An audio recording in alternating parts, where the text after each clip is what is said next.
¿Es el SIDA una enfermedad o es un montaje a desmantelar? Según Lluís Botinas, investigador independiente, el engranaje VIH-Sida se basa en medio centenar de afirmaciones nunca demostradas. Durante 30 años, docenas de miles de científicos, médicos y organismos oficiales que apoyan la versión oficial han ido creando una compleja y densa telaraña donde están presas las personas etiquetadas de SIDA e indirectamente toda la humanidad. Lluís Botinas aporta datos, argumentos, análisis y documentos desconocidos por la inmensa mayoría de la población mundial. Pretende terminar con la ya insostenible versión oficial y sacar el tema SIDA del campo científico-médico para situarlo definitivamente en el campo delictivo-criminal.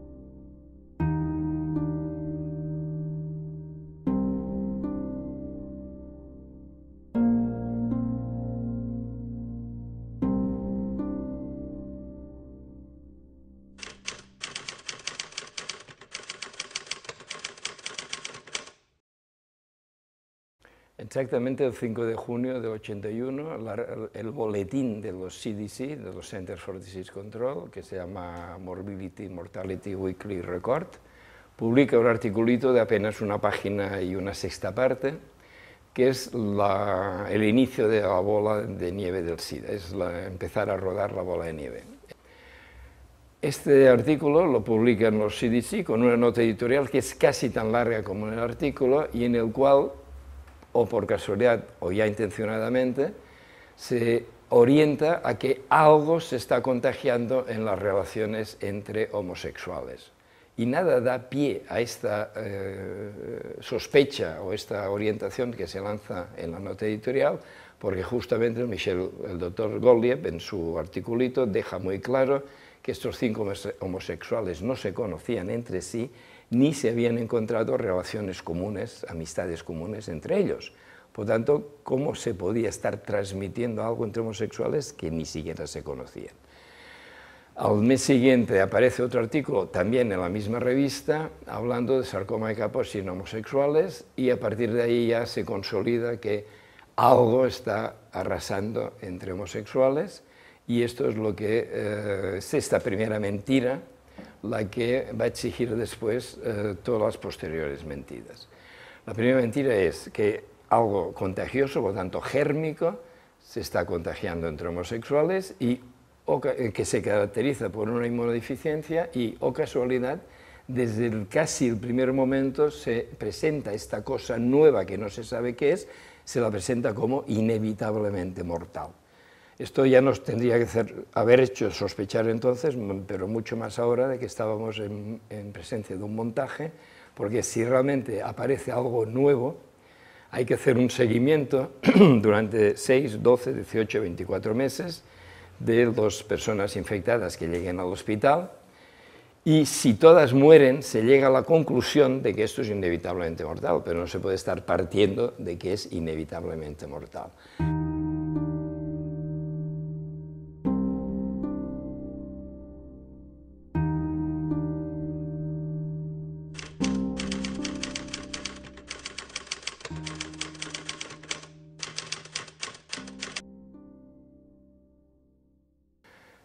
El año 82 los CDC empiezan ya a decir, no, no es una enfermedad, es una epidemia lo que está habiendo. Y en junio del 82 tenían 462 casos de SIDA registrados para todos los Estados Unidos de América. Y empiezan a hablar de epidemia con unas cifras ridículas. Por ejemplo, cambian el nombre de la enfermedad que el año 81 le llamaron GRID, Gay Related Immunodeficiency, inmunodeficiencia relacionada con gays, lo cambian a SIDA, que ya queda esta palabra SIDA, donde se instaura, se hace por primera vez en la historia de la medicina, y el SIDA es tantas primeras veces en la historia de la medicina y de la ciencia que esto solo ya nos indica que solo puede ser un montaje, es imposible que por casualidad se acumulen tantas primeras veces. Pues es la primera vez que se cambia el significado de síndrome. Síndrome deja de indicar conjunto de signos o de síntomas para pasar a indicar conjunto de enfermedades, cada una de ellas anterior al 81 en que se empieza a construir el SIDA, cada una de ellas con su etiología, con su historia, con su tratamiento, etcétera, etcétera.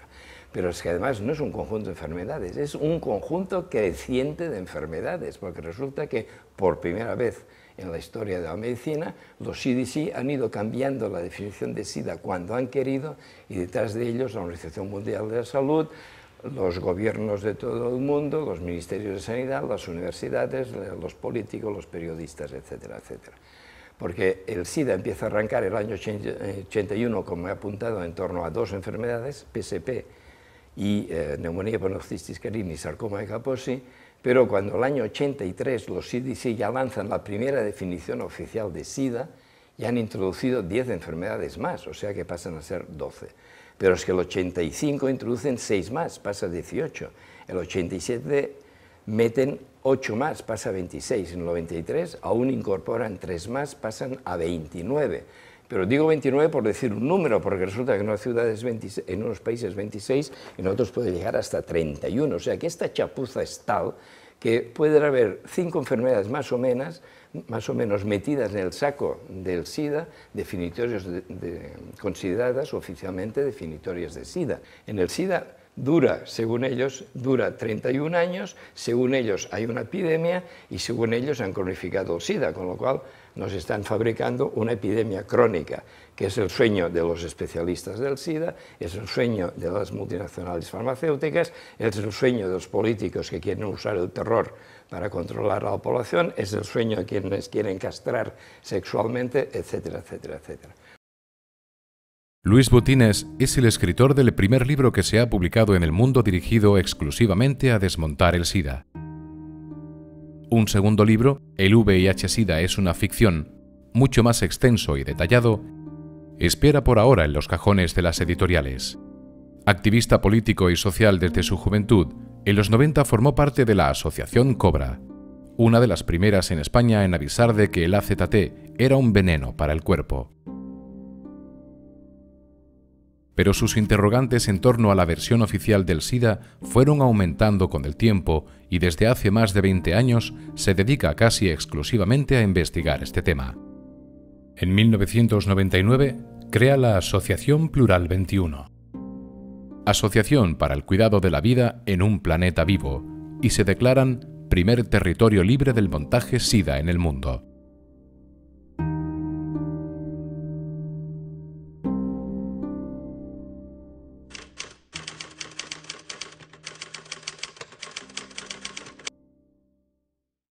No hay ninguna prueba científica de que jamás nadie haya aislado el VIH.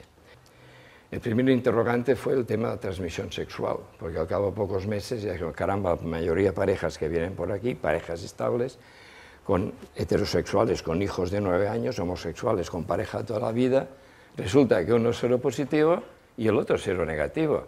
Y están usando preservativos desde que le han dicho a uno que es seropositivo, pero han tenido años de relaciones sin preservativo, extraña enfermedad de transmisión sexual.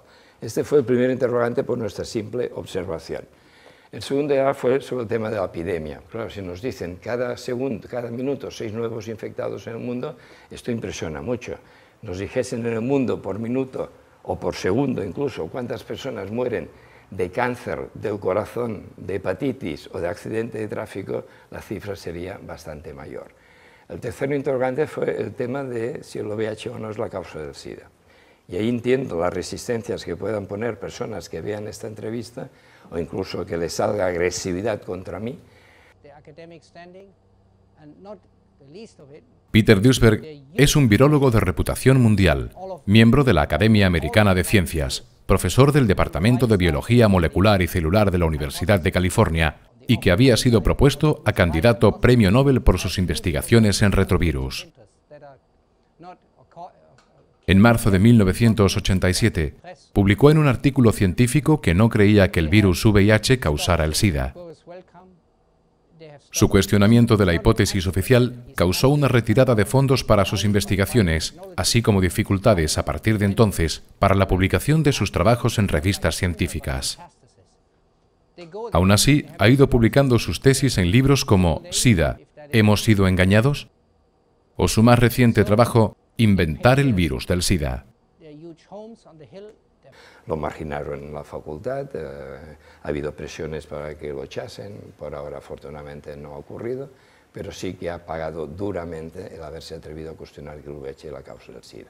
Pues yo leía estas 11 páginas y cada vez, bueno, las escondía, volvía a sacar, hasta que acabé a la 11ª semana y quedé chocado, porque daba todo un abanico de argumentos de distintos tipos, virológicos, inmunológicos, epidemiológicos, etcétera, de que el VIH no podía ser la causa del SIDA. ¿Qué hice? Lo que deberían hacer los científicos, los médicos, yo diría que incluso cualquier persona algo rigurosa, incluso políticos, periodistas, etcétera, deberían hacer, que es contrastar, es decir, buscar qué respuestas se habían dado al artículo, a los argumentos del doctor Duesberg. Que me encontré silencio, ridiculización y 3 o 4 artículos que respondían parcialmente a sus argumentos, pero la respondían de una forma que incluso a mí entonces, con la formación que entonces tenía, pues no me parecía convincente.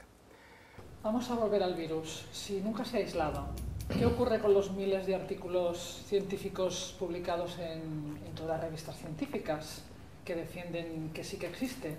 El SIDA inaugura probablemente también la ciencia a base de conferencias de prensa. Todos los anuncios importantes del tema SIDA, del montaje SIDA, se han hecho en conferencias de prensa sin que previamente hubiese ningún artículo científico publicado que avalase la noticia que se lanza a los medios de comunicación. Good afternoon, ladies and gentlemen. The probable cause of AIDS has been found. Credit must go to our eminent Dr. Robert Gallo, who directed the research that produced this discovery. No fue hasta 11 días después que aparecieron este artículo central y 3 complementarios, que sí, eso sí he mencionado, del doctor Gallo y su equipo, que son presentados como los de referencia. Estos artículos no solo son erróneos, no solo son insuficientes. ¿Estás diciendo que los artículos científicos en los cuales se basa la construcción del SIDA, tal como la conocemos, son falsos? Mi respuesta es que justamente al año 87 se publica este artículo del doctor Peter Duesberg, que antes he mencionado, con una batería de argumentos, etc. Y en lugar de contestar a estos argumentos, como replica el establishment del SIDA, como replican los oficialistas, con una operación de marketing, con un lavado de cerebro. En lugar de seguir hablando de SIDA, ahora cada vez que nos refiramos al SIDA, usaremos la expresión VIH-SIDA, con lo cual cada vez estamos inculcando en el consciente y en el subconsciente estamos inculcando 3 falsedades: que hay una enfermedad llamada SIDA, que hay un virus llamado VIH y que este supuesto virus es la causa de esta supuesta enfermedad. 3 falsedades en una sola corta expresión. Esto es un éxito, creo yo, del marketing del SIDA y del lavado de cerebro del SIDA. Pero esto no da validez a los artículos, que, como decía, lo máximo que llegan a decir es que han encontrado el virus en un 36% de las personas, de los casos de SIDA en las que se ha buscado, pero es que además, para desgracia del doctor Gallo y de los oficialistas, resulta que el 30 de junio del 2008 apareció en Inglaterra este libro, Fear of the Invisible, Miedo a lo Invisible, escrita por una periodista veterana, Janine Roberts. My name is Janine Roberts. I'm much investigative journalism, and I'm a medical historian and a researcher. I came to look at the foundation papers of AIDS research. What I'm particularly surprised about was the first paper that was published in Science on the 4th of May 1984 by President Reagan's administration. It was covered by the media right around the world. It is the foundation paper on which everything else is based in AIDS research. Well, the early